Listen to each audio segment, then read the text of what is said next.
오늘 성경 본문은 16절에서 26절, 마태복음 23장 16절에서 26절까지 했는데요.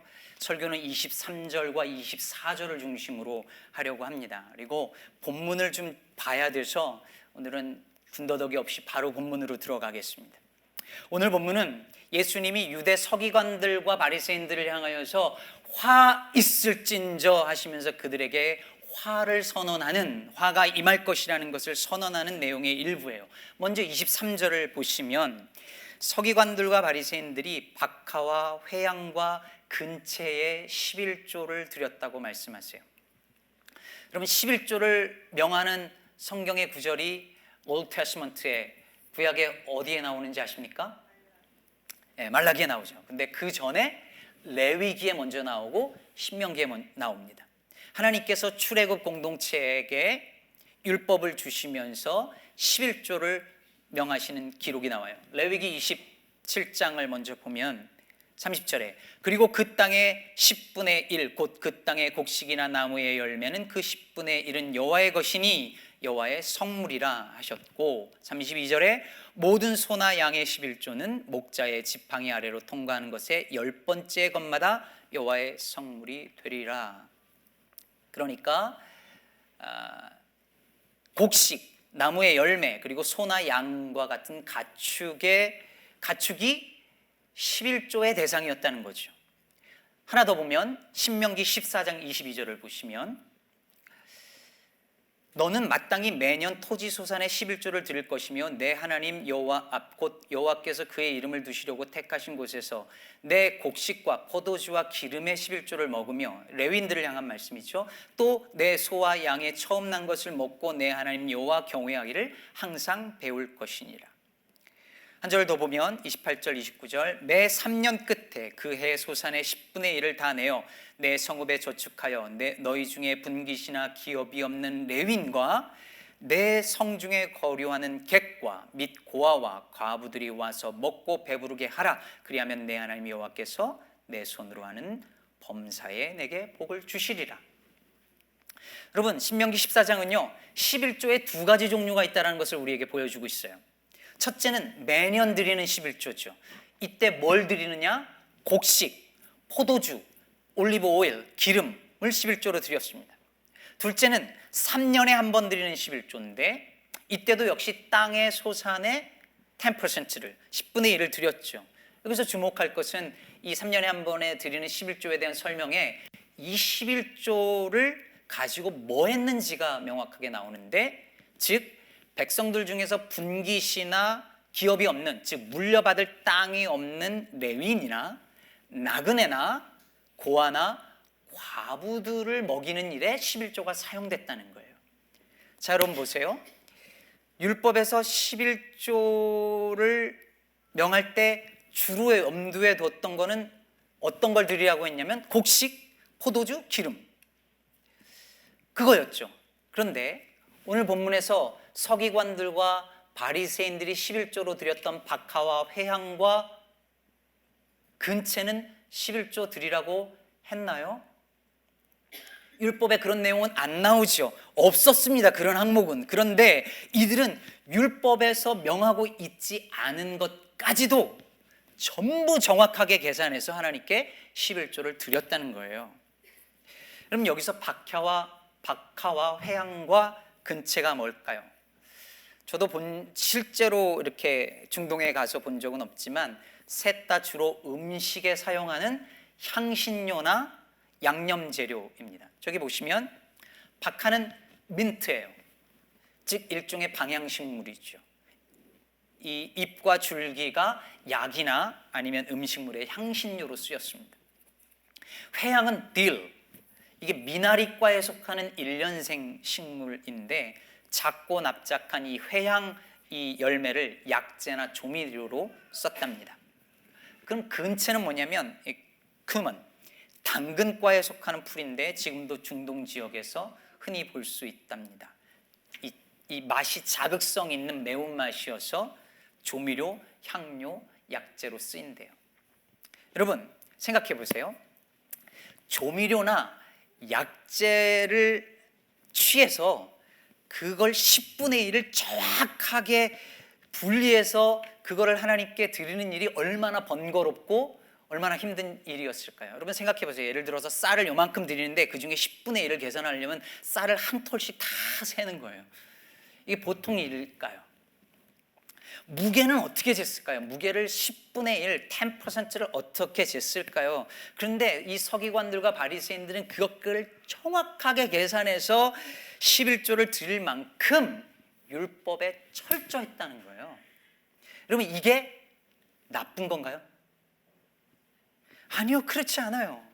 율법에 명한 것뿐만 아니라 율법에 성경에 기록되지 않은 그 이상까지도 잘 지키려고 애쓸 만큼 하나님에 대한 패션이 있었다라고 하는 것을 말하니까 좋은 거죠.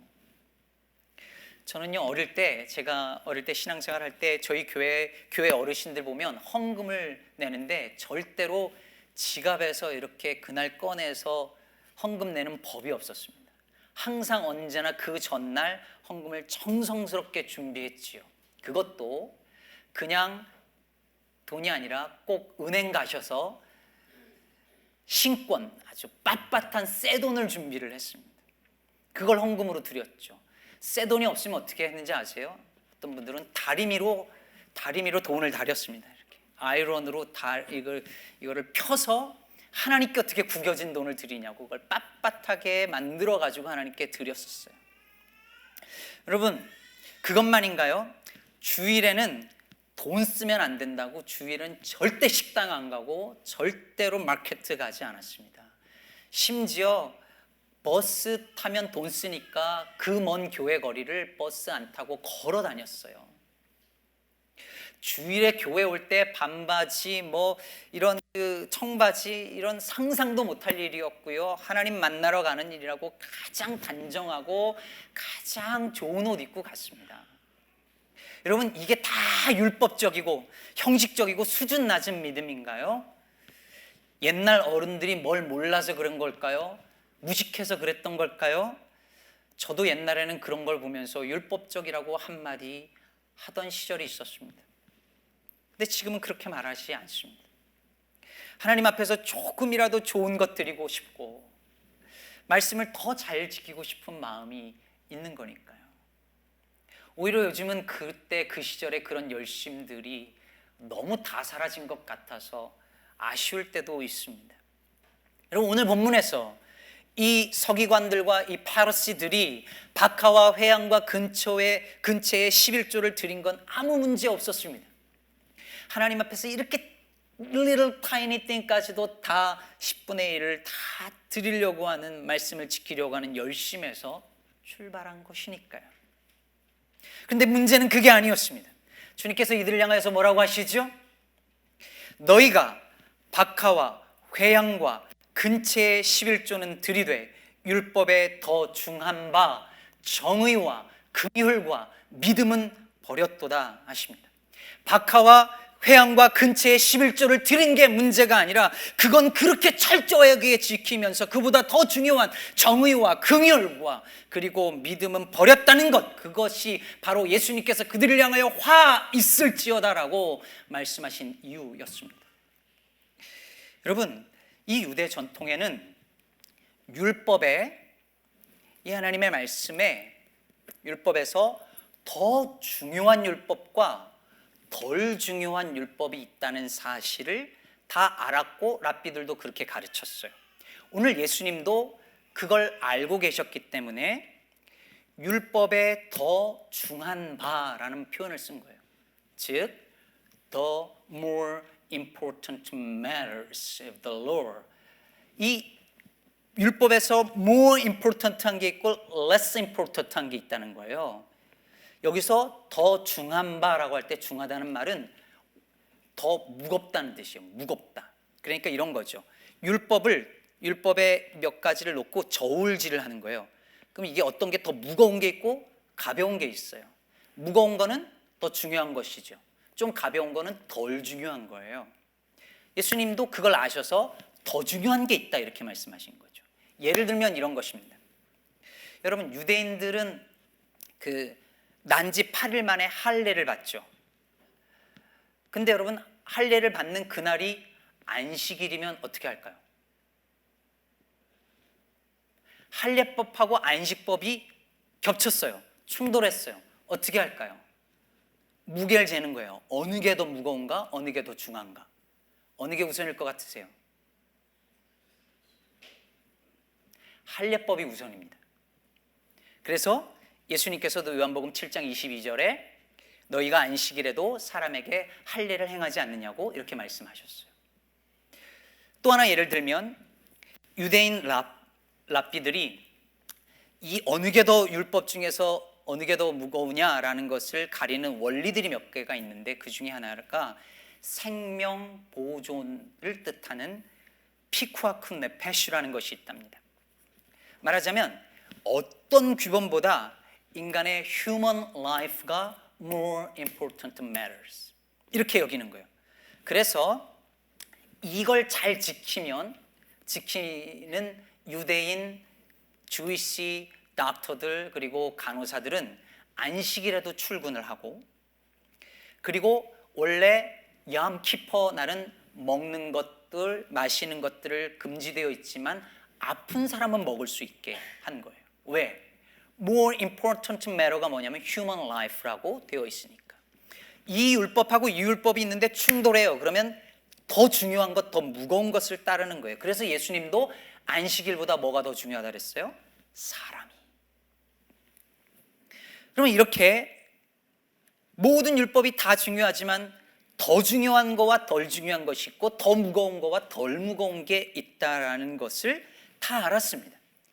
근데 예수님이 보니까 이 서기관들이 그리고 바리새인들이 덜 중요한 박하와 회양과 근체의 11조는 이거 안 지키면 큰일 날 것 같은 것처럼 막 정성스럽게 지키면서 율법의 더 중요한 것들은 무시했다는 거예요. 그게 뭐예요? 정의와 긍휼과 믿음이었다는 것입니다. 여기서 정의는 헬라어로 크리신, 히브리어로는 미시파트라고 하는데 이거는 심판 혹은 재판, 저지 이런 의미가 담겨 있어요. 그러니까 성경에서, 구약 성경에서 정의, 저스티스가 뭐냐면 힘없고 가난한 사람들이 돈 없고 힘없다고 공정한 공평한 재판을 못 받게 하는 건 불의예요. 그걸 제대로 재판받게 하는 게 정의고, 힘이 있어도 죄를 저지른 사람은 벌을 받게 하는 재판, 그게 성경에서 구약에서 특히 말하는 저스티스의 의미예요. 그러니까 약자를 보호하는 거죠. 긍휼은 뭘까요? 우리가 다른 사람에게 베푸는 이런 컴패션의 마음이죠. 자비와 연민의 마음이에요. 남의 아픔을 보면서 아유 저 불쌍해서 어떻게 하는 정도가 아니라 컴패션, 그 사람의 아픔이 내 아픔이 되는 거예요. 마지막으로 믿음은 뭐냐면, 이게 믿음이 영어가 더 잘 번역했어요. faith가 아니라 faithfulness, 신실함으로 번역을 해야 해요. 그러니까 뭐냐면 하나님 믿습니다 하는 그런 믿음을 말하는 게 아니라 이 믿음이 우리의 삶으로 드러날 때 태도를 말하는 거예요. 그러니까 정의와 긍휼이 다 다른 사람, 특히 고통 중에 있는 사람들에 대한 우리의 태도를 말하는 것인데, 신실함도 그런 걸 말하는 것이죠. 끊임없이 성경이 수도 없이 강조하는 것이 바로 뭐냐면 justice, mercy and faithfulness, 이거를 강조하고 있다는 거예요. 이게 성경에서 가장 중요한 사상들인데 주님이 이제 뭐라고 말씀하시냐면, 서기관들이 그 덜 중요한, even 성경에 기록도 안 되어져 있는 박하와 회양과 근체의 11조는 드리면서, 이걸 비난한 게 아니잖아요. 주님이 비난한 게 아닌데 더 중요한 것을 버렸다는 것이죠. 주님은 분명히 23절 후반부에서 이렇게 말씀하세요. 이것도 행하고 저것도 버리지 말라. 그런데 주님이 둘 다 해야 하는 건 맞지만 더 중요한 게 있지 않느냐라고 말씀하시는 거예요.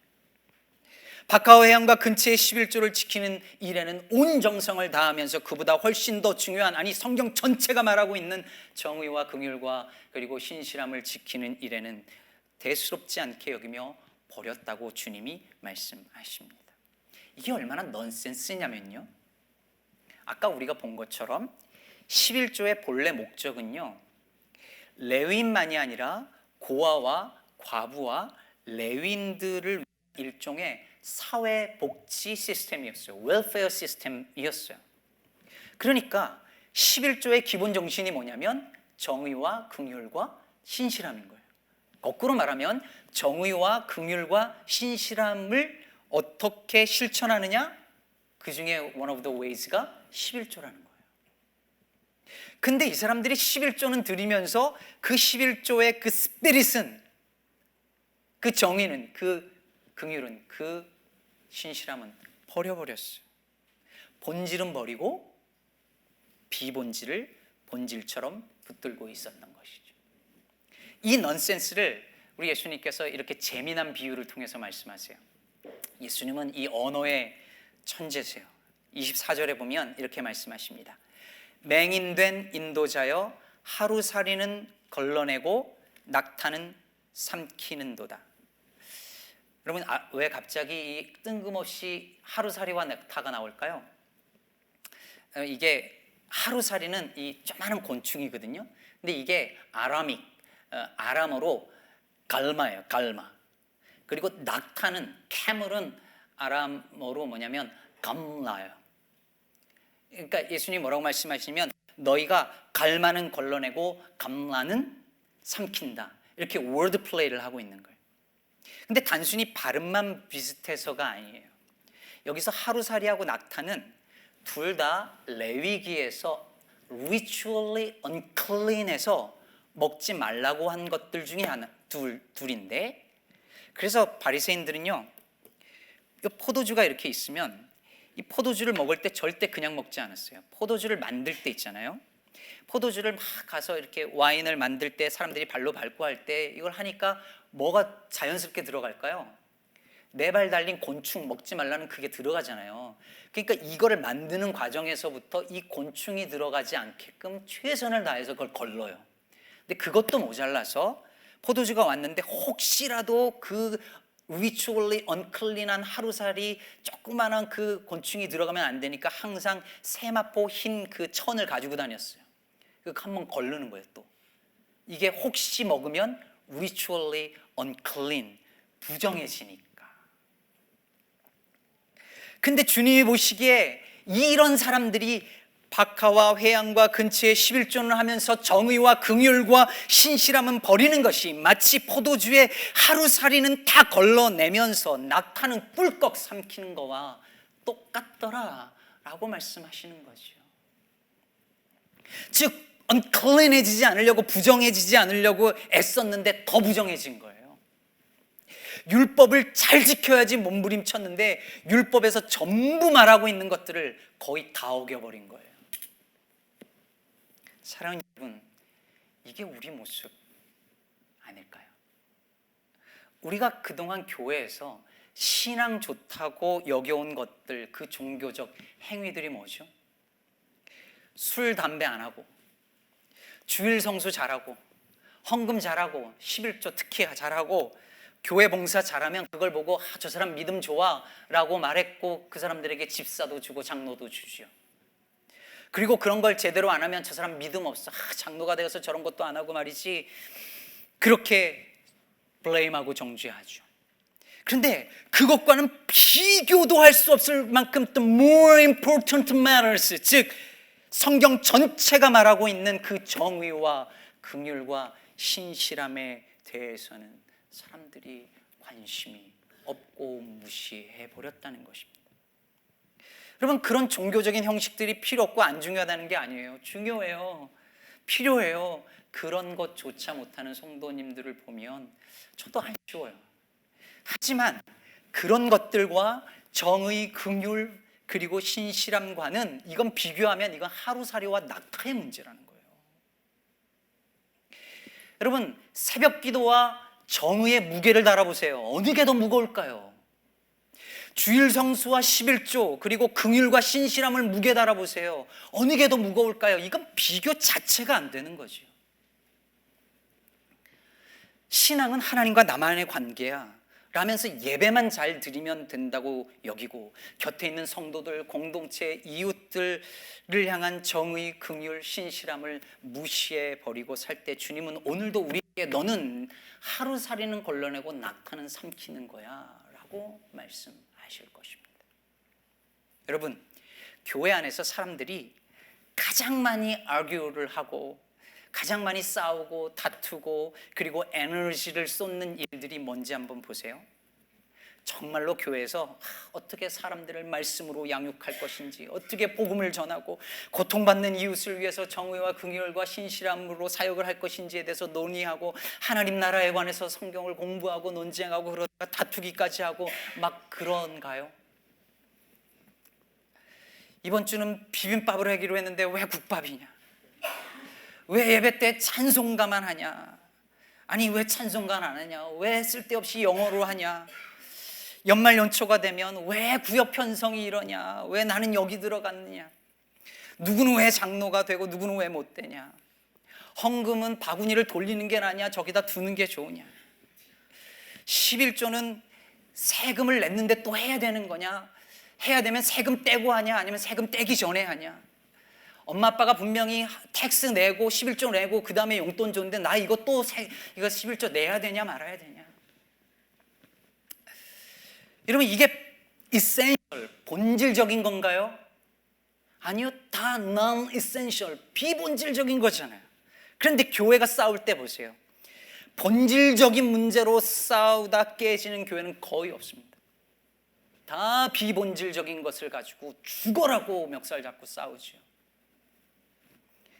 그 비본질적인 것들, 사실은 따져보면 하나도 중요하지 않은 것들을 가지고 그걸 목숨처럼 지키려고 피 터지게 싸우는 거예요. 엊그저께 UCLA의 옥성도 교수님도 페이스북에 그런 글을 올리셨는데, 한동안 한국에서요, 감리교 선교사로 한국에 파송되었던 아펜젤러와 그리고 장로교 선교사인 언더우드가 1885년 4월 5일 날 그 제물포에 같이 도착했거든요.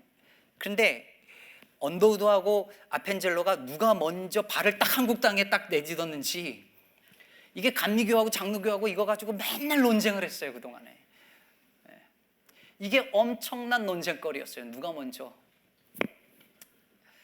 그래서 결국 어떻게 했는지 아십니까? 이렇게 사이좋게 두 손 잡고 이렇게 발을 같이 딱 내딛었다든지, 아니면 레이디 퍼스트라고 아펜젤러 부인이 내딛었다고 결론을 그렇게 내렸대요. 그게 뭐 중요하냐고요. 그런데 교회 안에서도 이렇게 전혀 중요하지 않은 비본질적인 것으로 싸우느라고 정작 해야 할 중요한 일은 하나도 못하는 경우가 얼마나 많은지 모릅니다. 어떤 책에서 읽었는데, 선교사님들이 선교지에서 에너지의 90%를 인간관계 때문에 다 소진한답니다. 복음 전하고 그래야 되는데 선교사님들끼리의 관계, 거기에 있는 현지 교인들과의 관계, 갈등, 이런 것 때문에 정작 해야 할 일을 못한다는 거죠. 그럼 목회도 그렇고 목회자들도 그래요. 교회 안에서 비본질적인 것들의 마음과 시간, 에너지 다 뺏기고 정말 해야 할 사역은 못하는 경우가 다반사고, 그런 목회자가 거의 다입니다. 하루살이는 건져내면서 낙타는 다 삼키는 꼴인 것이지요. 그래서 저는 늘 멜레디우스라는 분이 처음 한 말로 알려진 이 교훈의 말을 늘 되새깁니다. 제가 스크린 했는데 한번 보시면, 본질적인 것에는 일치를, 비본질적인 것에는 자유를, 이 모든 것에는 사랑을, essential한 것에는 unity를, non-essential한 것에는 liberty를, 그리고 다른 모든 것에는 charity or love를, 저는 이것이 저희 교회의 중요한 모토가 되었으면 좋겠습니다. 본질적인 것에는 하나 되어 일치를 이루어야 합니다. 하지만 비본질적인 것들에는 좀 자유로워졌으면 좋겠습니다. 그거 가지고 하나도 중요하지 않은 거 가지고 비본질적인 거 가지고 우리의 에너지를 쏟지 않았으면 좋겠습니다. 여기서 어떤 분들은 이렇게 질문할 수 있고 저도 질문을 던집니다. 그럼 이게 본질적인 것인지 이게 비본질적인 것인지 어떻게 구분하죠? 이게 참 어려워요. 요즘 이슈가 되어지고 있는 동성애나 낙태나 그리고 인권 같은 문제에서 이게 본질이냐 비본질이냐 구분하는 것 쉽지 않습니다. 여러분, 그래서 아까 말씀드린 것처럼 저울을 달아보는 것이 필요합니다. 성경에서 이것을 얼마나 더 무겁게 다루고 있느냐는 거죠. 여러분, 동성애 이슈를 생각을 해볼까요? 오늘날 온 세상 교회들이 몸살을 앓고 목숨을 걸고 반대하고 혐오하며 이것 때문에 교회가 다 무너지는 것처럼 이야기할 만큼 성경에서 동성애 이슈를 무겁게 다루고 있나요? 정의와 긍휼과 그리고 신실함은 성경에서 수백 군데가 나오고 동성애는 한 몇 구절이 나오는데 여러분, 어느 게 더 무거울까요? 이게 안 중요하다, 그게 안 중요하다는 것이 아니라 저울을 달았을 때 어느 게 더 무겁게 다루는지를 보자는 것이죠. 어느 게 본질이고 어느 게 비본질인지를 무게를 달아 판단해야 하는 것입니다. 근데 어떤 분들은 그래도 동의 못합니다. 그럴 수 있어요. 그래서 저는 이 멜레니우스의 세 번째 말을 기억하자는 거예요. 모든 것에 사랑을. 여러분, 기억하시나요? 한 율법학자가 예수님께 찾아와서 모든 계명 중에 첫째 되는 계명이 뭐냐고 물었죠. 즉 성경에서 가장 무거운 중요한 계명이 뭐냐고 물은 거예요. 예수님이 뭐라고 대답하십니까? 하나님 사랑, 이웃 사랑, 사랑이죠. 사랑이 기준이에요. 모든 것 중에 우선이 사랑이에요. 모든 것을 판단하는 기준은 사랑이에요. 그래서 판단이 어려울 때, 본질이냐 비본질이냐 판단이 어려울 때는 사랑하는 쪽으로 가면 돼요.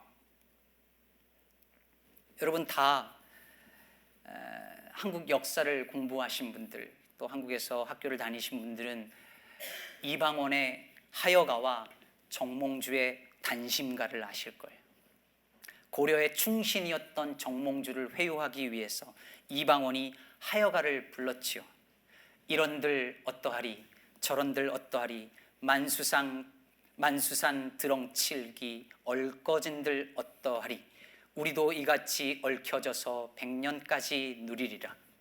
이에 답하여 정몽주가 단심가를 불렀지요. 이 몸이 죽고 죽어 100번 고쳐 죽어 백골이 진토되어 넋이라도 있고 없고 임양한 일편단심이야 가실 줄이 있으랴.